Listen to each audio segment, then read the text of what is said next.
यिनीहरू चारखुट्टे जीवित आत्मा हुन्। यिनीहरूको पनि सास चल्छ, भलै यिनको भाषा हामी बुझ्न सक्दैनौँ। यिनलाई यहाँ काठमाडौँभित्रका सानादेखि स्टार होटलसम्म बफ आइटमको रूपमा सजाउन ल्याइएको हो। तर के यिनलाई यहाँसम्म ल्याउँदा जीवित आत्मालाई जस्तै व्यवहार गरिन्छ त?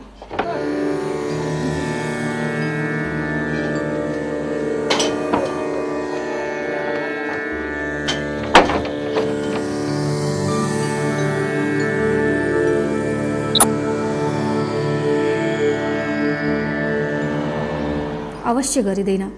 यिनलाई यहाँसम्म ल्याइ पुर्याउँदा यिनका मालिकहरूले धेरै ठाउँमा कानुन मिचेका छन् र तिनले कानुन मिचेर आफ्नो मनपरी गर्नाले यी लगायत यिनलाई यहाँसम्म ल्याउने कार्यमा खटिएका धेरै चौपाया यातायात मजदुरहरूले धेरै किसिमका पीडा भोग्नु परेको छ।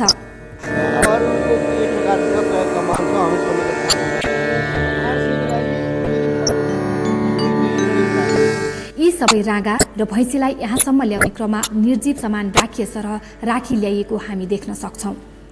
करिब 20 वटाको क्षमता भएको यो ट्रकमा यसरी कोचेर डबल तल्ला गरी 35 देखि 42 वटा राँगा भैँसी काठमाडौँ भित्राइन्छन्।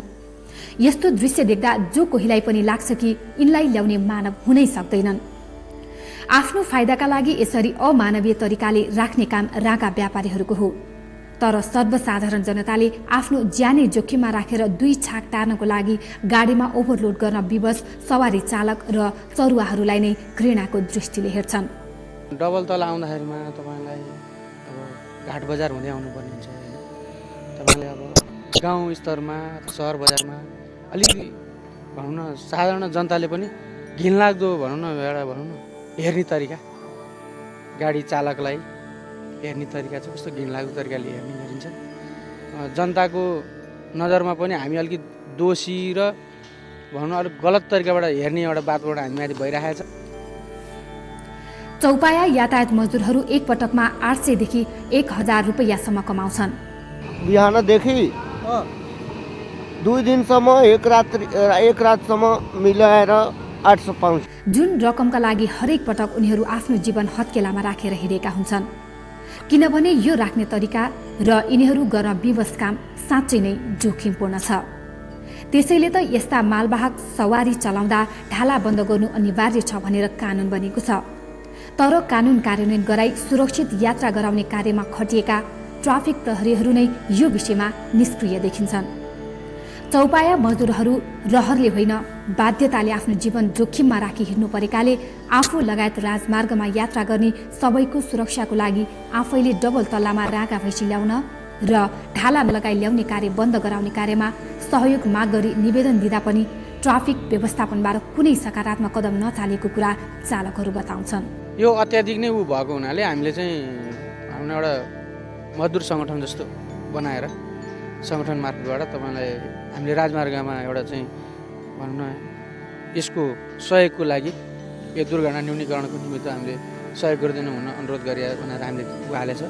र जहाँसम्म लाग्छ अहिलेसम्म कुनै पनि मजदुरहरूलाई गाडी चालकहरूलाई प्रशासनिक ट्राफिकबाट चाहिँ यो किन कसरी ल्यायो यो ल्याउनु भएन र यो चाहिँ अवधि उपरान्त नल्याउनु है भन्ने कसै मजदुरहरूलाई सुन्ने आवाज आएको छैन क्या अहिलेसम्म। ट्राफिकबाट चाहिँ यो भएको कम्प्लेन्ट आएको तपाईँहरूको चाहिँ व्यवसायबाट चाहिँ भने यस्तो कम्प्लेन्ट आयो तपाईँहरू यो चाहिँ ढाला नखोल्नु डबल तला नगर्नुहोस् भन्ने कुनैमा आएको छैन। नआएपछि सुनवाई भएन। ट्राफिक प्रहरीहरू क्वारेन्टाइनहरू सबैलाई भनेको छ, उनीहरूबाट पनि सुनवाई भएको छैन। एक त मानिसले खानको लागि प्रयोग गर्ने जुन सिधै मानव स्वास्थ्यसँग जोडिएको कुरा भयो, मजदुरहरू यस्तो कुरामा खेलवाड गर्न चाहँदैनन् र पनि आफ्नै जीवन जोखिममा राखेर उनीहरू यो काम गर्न विवश छन् किनभने उनीहरूसँग अर्को काम छैन। मेरो त अब जागिर खाने अब सावर लोड गराइदिन्छ त गाउनु पर्यो। डबल तल्ला राखी ढाला खुलेर जान्न भन्दा आफ्नो मात्र फाइदा हेर्ने साहुले कामबाटै निकालेर अरूलाई नै पठाउने पीडा पनि उनीहरूसँग छ। अब जागिरबाट हटाइदिन्छ। अब साहुले हामी सिकन्दालाई गएर लोड गरौँ भनेपछि तिमी नजाऊ भन्छ, हामीलाई कामै गर्न दिँदैन। अब हामी नआयो भने त्यहाँ अर्को चरुवा आउँछन्, त्यही भएर अब केही दुःख गरेर त हामी खानै पर्यो नि। हामी यसरी ओभरलोड बोक्न सक्दैनौँ भन्ने कुरामा तपाईँलाई सके चलाऊ नसके छोडिदिए भन्ने एउटा त्यस्तो भनौँ अशब्द पनि अब एउटा मजदुरमाथि प्रयोग भयो। हुन त सबै साहुहरू एकै प्रकारका छैनन्। नेपालगञ्जका र केही काठमाडौँका व्यापारीहरू डबल तल्ला र ढाला खोलेर राँगा भैँची ओसार पसार गर्ने कार्यको विपक्षमा पनि छन्। तर उनीहरूले मात्र चाहेर केही भएको छैन, उनीहरू आफै पीडित छन्। र हामीले पहल गर्दाखेरि बाहिरतिर कसैले सुनाइ गर्दैन, त्यसपछि त्यसले गर्दा हामीलाई त्यसले मार परिरहेछ। हाम्रो एउटा देखावटी सङ्घ छ होइन, त्यो सङ्घको यस्तो छन् कि सङ्घको अध्यक्षको म अहिले 6 वर्ष भयो यो कन्टिन्यू यसमा लागेको होइन, 6 वर्षदेखि यो अध्यक्ष को हो भन्ने कुरा चाहिँ मलाई अहिलेसम्म मैले त्यति राम्रो रिफ्रेस चिन्दैन होला। नेपालगञ्जबाट रागा मात्र आउँछ भने जितपुर र धनुषाबाट आउनेमा धेरैजसो भैँसी हुन्छन् जुन इन्डियाबाट आएका हुन्छन्। यसरी राँगाको ठाउँमा भैँसी र एक तल्ला र ढाला लगाएर कानुनसम्म सुरक्षित ल्याउनु पर्नेको ठाउँमा डबल तल्ला गरेर आफ्नै मनोमानी गरी ल्याइएको कारण जितपुरका भैँसी सस्तो हुन्छन्। त्यसकारण नेपालगञ्जका स्वास्थ्य राँगा व्यापारी मर्कामा परेका हुन्। एउटा सुरक्षित तरिकाले ल्याइएको छ। अहिलेसम्म हाम्रो ल्याएको मालहरूमा त्यति मर्ने सम्भावना हुँदैन, किनभने खुल्ला गाडीमा ल्याइन्छ। यसरी डबल तला ल्याउने होइन, डबल तलामा माल के हुन्छ भने तपाईँको 20वटा माल म ल्याउँछु भने 40वटा भैँसी हालेर ल्याउँछ, त्यसमा पनि 2-3वटा मर्ने गर्छ भने 4वटा लङ्गडा हुन्छ।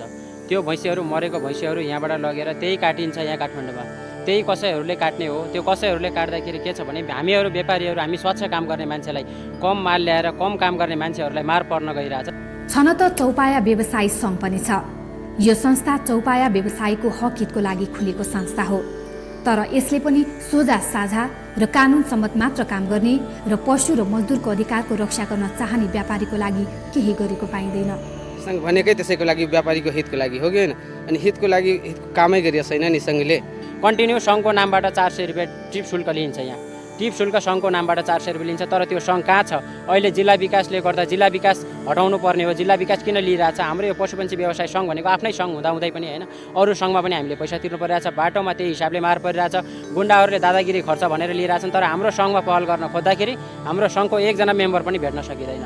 सङ्घको अध्यक्षको हो भन्ने कुरा चाहिँ म 6 वर्षदेखि सक्रिय व्यापारीलाई समेत त्यो अध्यक्षको हो भनेर यसरी चिन्न सकिँदैन भने हाम्रो सङ्घ एउटा देखावटी सङ्घ छ होइन। सङ्घमा भएको पदाधिकारीहरूले अहिलेसम्म काम गरे पनि छैन होइन। ट्राफिक प्रहरी र पशुपक्षी व्यवसायी सङ्घले केही नगरे पनि कम्तीमा सफा र स्वस्थ मासु मात्र प्रयोग गरौँ भनी सार्वजनिक सूचना जारी गर्ने स्वास्थ्य अन्तर्गतको पशु स्वास्थ्य विभागले त यसरी क्षमताभन्दा बढी खाँदेर चौपाया ल्याउँदा बिरामी पर्न र बिरामी पशुको मासु खाँदा मानव स्वास्थ्यमा राम्रो असर पर्ने ध्यान पुर्याउनु पर्ने हो।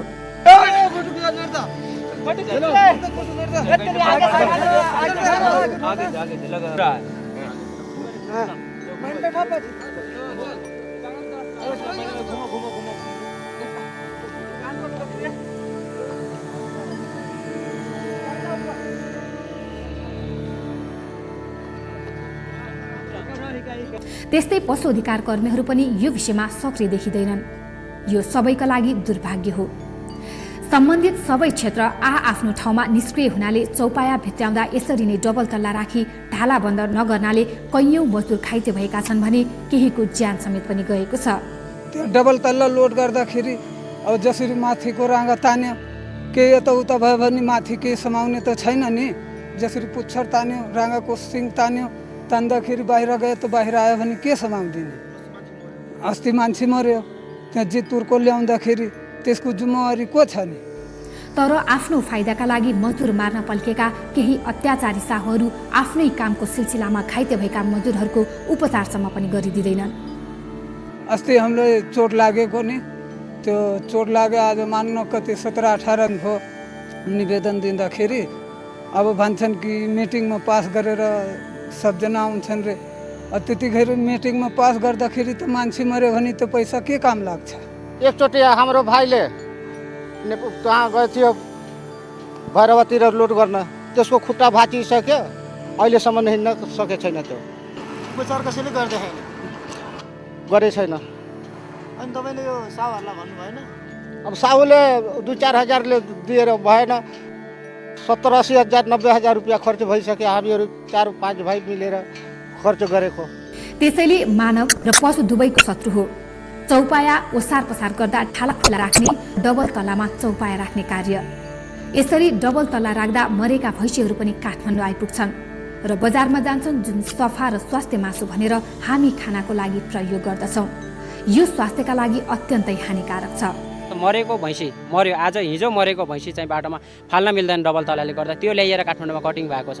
त्यो मासु पनि बिक्री हुन्छ भने हामीले पनि ल्याएको त्यही एउटै रेटमा बिक्री हुन्छ भने यहाँ खाने मान्छेहरूलाई पनि गाह्रो छ। काठमाडौँ भित्राइएको चौपाया मासुको लागि प्रयोग हुने र ल्याउने कार्यमा निमुखा गरिब मजदुर सहभागी हुने भएकाले सुरक्षित र स्वास्थ्य रूपमा चौपाया भित्राउनु आवश्यक हुँदाहुँदै पनि त्यसो नहुनाले धेरै ठूला खतर यो व्यवसायमा दिन्छन्।